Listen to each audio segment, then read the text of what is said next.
Matthew chapter 18, verses 15 through 20 in the New American Standard Bible. Now, if your brother sins, go and show him his fault in private. If he listens to you, you have gained your brother. But if he does not listen to you, take one or two more with you, so that on the testimony of 2 or 3 witnesses, every matter can be confirmed. And if he refuses to listen to them, tell it to the church. And if he refuses to listen even to the church, he is to be to you as a Gentile and a tax collector. Truly I say to you, I lost my place. Truly I say to you, whatever you bind on earth shall have been bound in heaven, and whatever you loose on earth shall be loosed in heaven.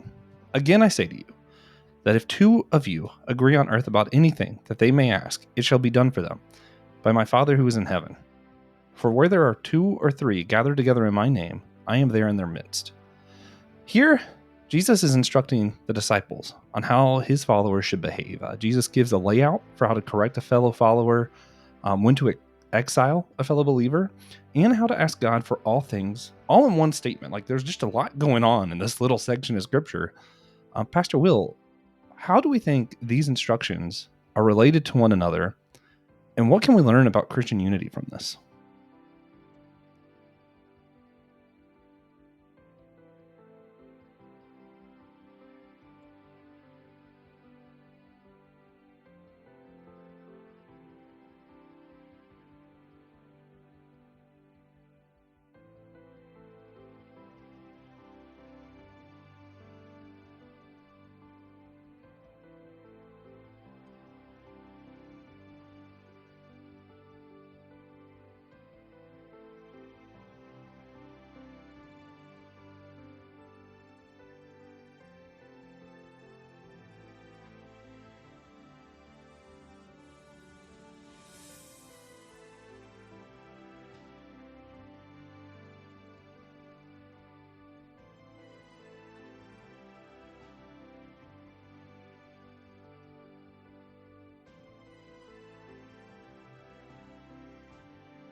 Mm-hmm.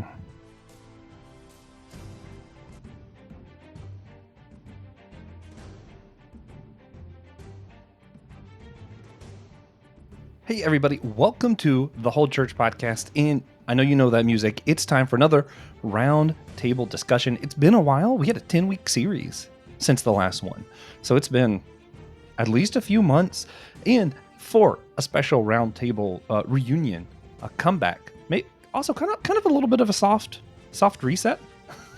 So I'm excited for this. We got a lot of people for this one. We have the one and only Elizabeth Clyde of the Clyde's podcast, as well as a Faith Church in Charleston area, South Carolina. There's a bunch of them. Hard for me to say. I'm going to say Mount Pleasant. That's a fun one. The only one we're not in. I love it. Yeah, go ahead. Perfect. We are also here with Nathan Gilmour of the Humanist Project, a bunch of other stuff. Do you like Christian Humanist? Yeah, let's say Christian Humanist. I'm like, there's a few Christian humanist projects that probably wouldn't want me as part of their role. Well, they don't matter to us. You know who does matter, though? The one and only Pastor Will Rose, our favorite Lutheran pastor who's been on the show. Yeah, maybe my favorite Lutheran pastor ever. No, there's been 2. You're easily my favorite. A lot. I'm sorry for anyone listening who knows that reference and is offended. I apologize, but it's just true. Christian Ashley is also here with us of the Let Nothing Move You podcast, Systematic Geekology, Spidey Swing Bys, Friday Night Frights. If you can think of a podcast, he's probably been on it. Yeah. Yeah, probably. He's probably been on Not that. Yet. That's where, when he lost all of his hair. That was pre-systematic ecology. He went to the Humanist Project and got so stressed out. And what brings us all together, the knights of old would come together, go on a quest to Camelot or something like that, something cool and epic. Well, we had something more epic than any Holy Grail, than any Ark or Temple of Doom or any of that. We have the most epic. Get ready for the next Indiana Jones film when he meets the supernatural entity TJ, Tiberius Juan, Blackwell. How's it going, TJ? Yeah, the Indiana Jones 6 is just Harrison Ford sitting down with TJ on a podcast. That's it. Yeah. That's the whole see movie. That. It is.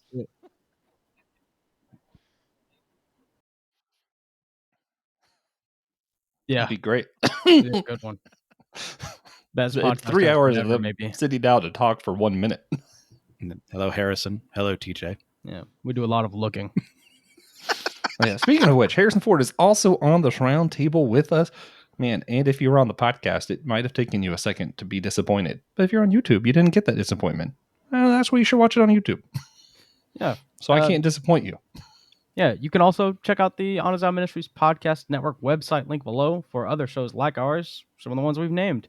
You can also pay to subscribe to the network on Apple Podcasts. Super convenient if you use Apple Podcasts. Check that out. And if you're already listening on YouTube, like we suggest and highly recommend, hit like and subscribe, please. Yeah. We try not to like flood this with like too many plugs, but there is a lot for us to plug, so sometimes we just can't help it. So if you want to go to Theology Beer Camp in Denver, Colorado this year and hear some great theologians, maybe have some beer, maybe not. There's a lot of non-alcoholic options. I know a lot of our listeners are more on the conservative side. That's great. You're more than welcome to. You can use our discount, the Whole Shire, HOLE, WHOLE. I don't know how to spell Shire. And of course, I actually realized that the link to our store that I keep telling you guys to go to get merch hasn't been working. Someone pointed that out to me. So we have a new link. So if you go to the description on this episode, that link will work. And I updated all the merch. So I think it's a little simpler, a little cleaner. It's nice. Soon there will be TJ face socks. Maybe with Harrison Ford. We'll see. Stop. I can only get so excited. Might get it from my mom for Mother's Day.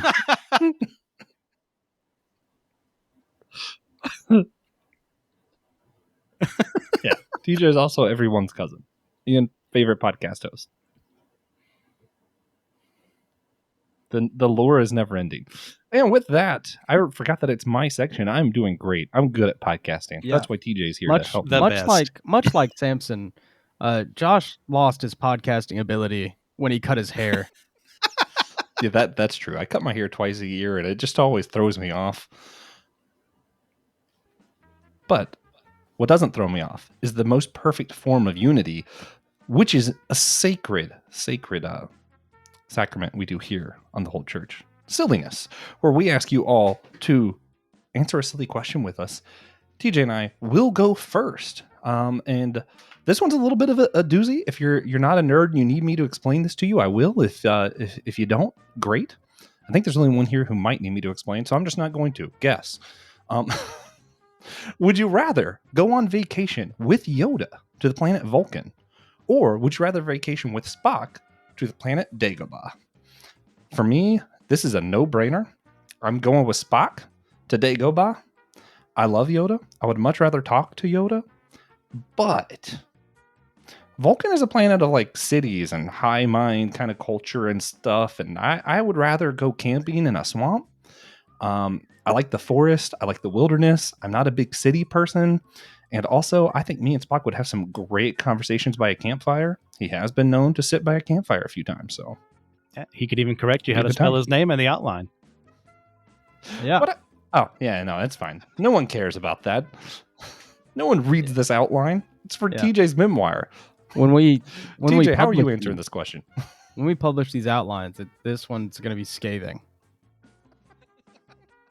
TJ, could you answer the question? Yeah, I'm definitely going to Vulcan with Yoda. Why would I? Dagobah seems awful. It looks hot. Disagree. It looks like it smells bad. I love hot. Yoda doesn't even look like he could sweat, and he was sweating. He was a puppet. Well, I love heat and can't smell, so I'm still good. Yeah, no, Dagobah just seems awful. Disagree. Will.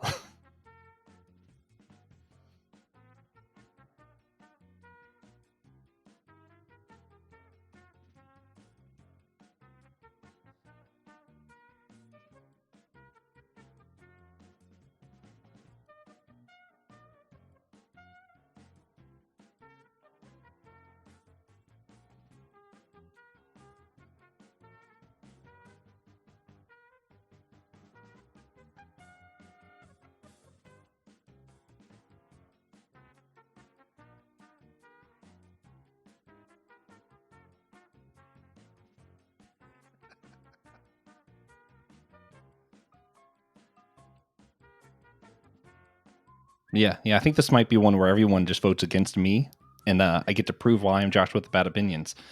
I already know Christian's going to answer this. Christian hates anything remotely warm. He wants to live in ice. He doesn't get to answer this. Nathan, you go. Yeah, I'm also going Yoda on Vulcan. Whether we're talking about Star Trek: The Motion Pictures version of Vulcan, which is kind of a, rocky, very austere landscape, or whether we're talking about the very urban Vulcan from the 2009 motion picture, I will take either one of those over a swamp.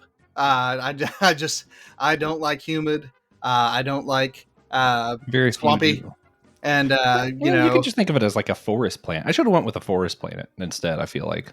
Well, and I wondered because I feel like Yoda lived on Coruscant much longer than Dagobah.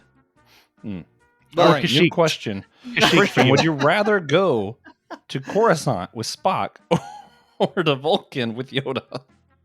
Coruscant with Spock. I hate cities with every fiber of my being. I hate being inside them, and an entire planet as a city.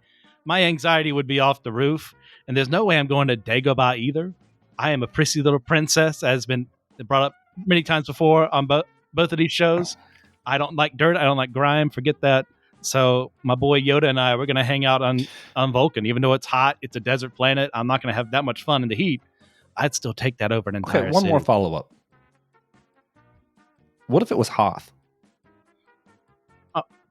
Big fan. I mean, but that's a bit too much on the extreme. Too cold. Huge fan. Too cold. I'd go to Hoth. Elizabeth, any planet, Spock or Yoda? I don't even care at this point. Elizabeth with the no opinion, really, with this one. You still got to guess. Thing doesn't hang out with nerds. No. She'd beat them up. I mean, but fictional anime characters all day long. Nope. Spock or Yoda?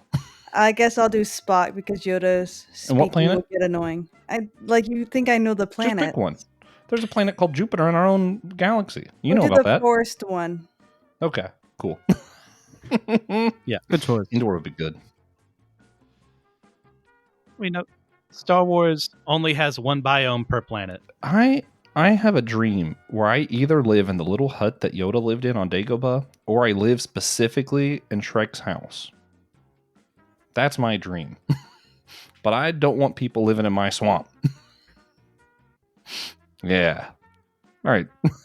Yeah, it is almost entirely swamp. I did grow up near Florida. Okay, anyway. So for today's purposes, we're going to be talking almost exclusively about local congregations. So unlike some of the other roundtables, today when we say church, we're most likely talking about the local church.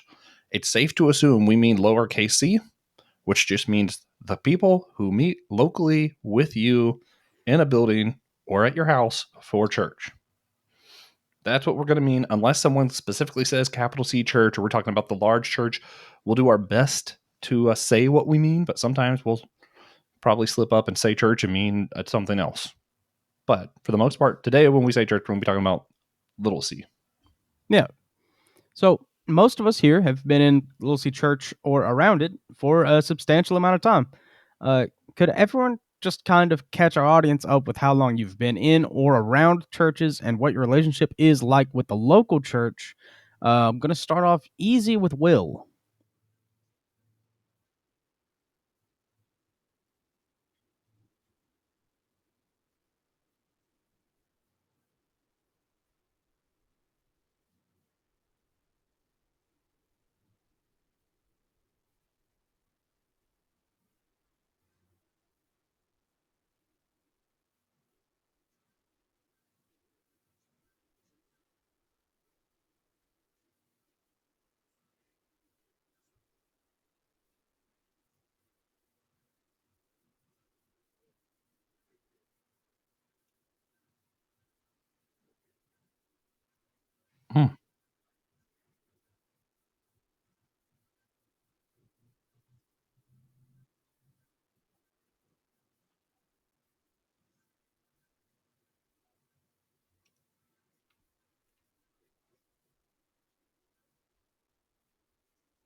Yeah. I got to ask you about your time in South Florida sometime. Somehow we've never talked about that, I don't think. Yeah. Sometime. Not right now, but sometimes. I love Florida so much. All right. All right. I'm gonna go in a little counterclockwise circle on my screen. So it's Christian next. Okay. Well, I was also raised in the church. Gave my life to Christ when I was 6. Got baptized as soon as possible after that. Then about 4th, 5th grade, we went to another church. Just felt like we were being led elsewhere. Fell in love with that one. Pastor and I are still good friends to this day. He's become a second dad to me. Then I went off to college at Wilmington. I didn't go to church for the first 2 years because I was convinced I was lone wolf Christian. I knew everything I needed to know. And church, I know everything, so why would I bother showing up? I was dead wrong. I was reintroduced back to church in the church that Joshua and I went to, and there are some mixed feelings in that regard, but we'll get to that later. Then after that, came back home for a bit. Then when I went to seminary, I started going outside of a second church that I was attending at home when I came back from school. I went to Sovereign Grace at Louisville, enjoyed it, but same thing, kind of felt like I was meant to be elsewhere, so I left there, and I just joined a church about a couple weeks ago. Walnut Street Baptist Church, and I'm currently trying to figure out where to serve. All right. Next is going to be Nathan Gilmour. Yeah, I was a teenage convert and, became a youth group kid there for a few years. Went off to Christian college and started serving a historically black church while I was in college and seminary. And in fact, shared the That's pulpit pretty cool. for a couple years there. So whenever you do that icebreaker game at work, 2 truths and a lie. One of my truths that I pretty much can cash the check anytime is that I used to be a preacher at a black church. But after that, moved to Georgia in 2002, and we've been a part of 3 different churches over the years, 2 of which I was run out of. So I've had some mixed experiences with churches, and I'm currently actually in the process of seeking ordination in the Disciples of Christ denomination. So a little over 30-year history. Definitely had its ups, definitely had its downs. Yes. Congratulations, by the way. Yeah, my history is not quite 30 years, but it's not my turn. Peng. Oh, it's me. Yeah. I also did not grow up in the church. It was about middle school when a boy invited me to youth group. And since then, I would go to church camp, grow my relationship with God. I think early on, I felt a call to ministry. And for the past 11 years, my husband and I have been with Faith Church in the Somerville, South Carolina area and the surrounding. We have multiple locations. And I am also licensed minister with the Assembly of God as well. That's a new thing, though, right? And then it Yes. just recently happened. Yeah, Yes. congratulations again, because I just heard that I on had all a the podcast. called I had all Focus. the education, but I just didn't want to take the test. Ah, And I well, took the test. congrats. Very Well, I nice. also didn't want to pay the fees. Yes, but I did that before, like being a pastor, like a licensed minister and whatnot. So I just Yeah, felt they just let anyone get up there and start talking these days. yeah, we're not Baptist, so I'm allowed to preach in my I know. church. Fun. Yeah, Peng and I joke about this all the time. Oh, All right. Josh, you are next because, it's my screen. I'm off to the right somewhere. Yeah, I have no idea what order is on your screen, but it's been really confusing to watch you guys on the Same. order you have. Same. I did grow up in the church when I was extremely young. It was just a couple family church, a little bit outside DC and Alexandria is the first church I remember. That's where I was saved, and it was before I was 5, so it's amazing that I remember that. But my godfather, it was his church. It was like local family friends, really tight knit group, extremely charismatic. We moved to Tallahassee at some point when I was a kid. This is the next church I remember was there. It was an Assemblies of God church. That's where I was, baptized. When I first spoke in tongues, all that stuff happened at that church. It was a very spiritual experience. Again, extremely charismatic. We moved to the Charlotte area, ended up going to a church in the Rock Hill, South Carolina. Still charismatic, a lot less so, I would say. It was a Church of God Prophecy. Most of them are extremely charismatic. Ours got picked on from some of the others. It was called Bapticostals. So picked up a certain flavor there. At some point, I went to the same church with Christian when I was at college there for a couple years. I went to Charleston Southern, had a lot of Baptist experience there. Actually attended Elizabeth churches a couple times, so Yeah, it's you kind of did. cool. Yeah. I've been all over the place, mostly in the charismatic circles. It's just, where my heart was until a couple of years ago. I did have a kind of a bad experience while I was ministering with a church, and when I did some work and stuff, and that's not what drove me out, but that was just one factor of many and a bunch of other stuff. And eventually I just kind of found more of a home amongst more liturgical churches, and ended up where I attend one Lutheran church and am a member online of Will's church. So cool stuff. Fun times. All right. TJ. I've been involved in the church in one way or another for about 24 years. I am turning 25 in a couple weeks. Your whole life, then, would you Yeah. say? Yeah. I probably went to church before I went to some of my cousins' houses.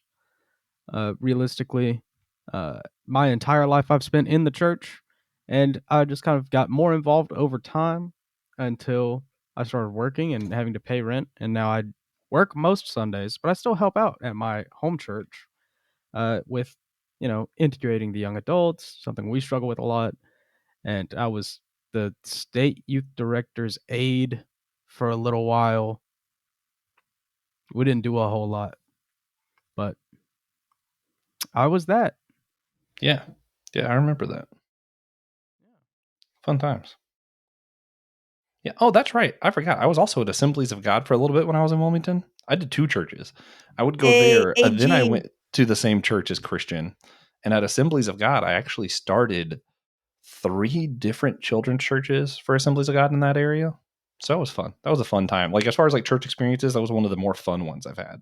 Because Just the because AG starting children's churches knows how from to have nothing is fun. fun. That is not fun. We have It different is. It's so definitions much of fun. because you have to like start with the parents, and then you get the kids involved, and then you gotta get the kids comfortable while keeping the parents comfortable. It's a lot of work, but it's fun. It was good times. Yeah. But also, so many of mine were like planning big events to get people involved, and a lot of them were Marvel based. And it was back at a time where people like just started to learn about Iron Man, and like, who are these other Marvel heroes? And I'm like, let me tell you about Moon Knight, and people are like, who's that? It was great.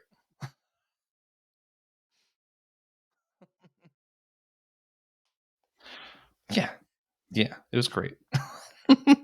Well, there's a lot of good lessons in Moon Knight. Yeah. When to trust your schizoid delusions. Listen, When not to sometimes trust you your got to tell a schizoid kid that delusions. God probably doesn't want you to pull someone's spine out and use it as a weapon. It's good advice. Don't do that. Here's an illustration of what not to do. Things you can learn from faithful follower of Christ, Moon Knight. Unless you're in Second Kings, in which case that's totally on the table. So, in the time that we all talked about that we have spent with churches, what are some of the arguments? And I'm not going to do order or anything. Just if anybody has anything they want to, lift up or mention, any arguments that stood out to you or splits that you've seen happen in the church that maybe made an impact on you and your life. Since Christian already hinted at one, I'll let him break the ice. And then anybody else, just raise your hand if you got something. Yeah, this is more of a personal split than like a church split, but the pastor of the church that Joshua and I attended at had his own, as I've spoken about before on the show, his own version of what a man should be. And I did not fit that mold. And despite his many, many attempts to make me into a mini version of himself, I resisted every stretch of the way, even though he was someone that to this day I highly respect as a teacher, highly respect as, someone who can preach the word well. We just could not jive in that respect. And for my own mental health and safety, I had to leave. And that was a huge decision because I had a lot of good friends there in that church. I was serving in the church, I was helping out. But there were also times when I was denied positions of higher authority because I wasn't him and I wasn't like him. So I left and came back home. And I have another church that I've also mentioned on here where it kind of spun off of the church I attend back home, real life, became divine, and it started too soon. And without the support it needed, we had the opportunity, we took it, And as a result, he got overwhelmed as a leader, and also a tremendous leader, tremendous person to have as a friend, kind, compassionate, but just wasn't ready to take that leap yet, and he thought he was. And as a result of that, he had to end the church. Will's face when you started that, though, was really entertaining. Just for the record, if you're not on YouTube, you missed some great facial expressions. TJ, what did you have? Yeah, two things. You're invisible, by the way. Yeah, my camera seems to have turned off. Also, my church is full of old people, to put it lightly, normal stuff. But I've seen quite a few times where our congregation will kind of shove out a pastor because they aren't relatable to them. They aren't saying the things that they want to hear.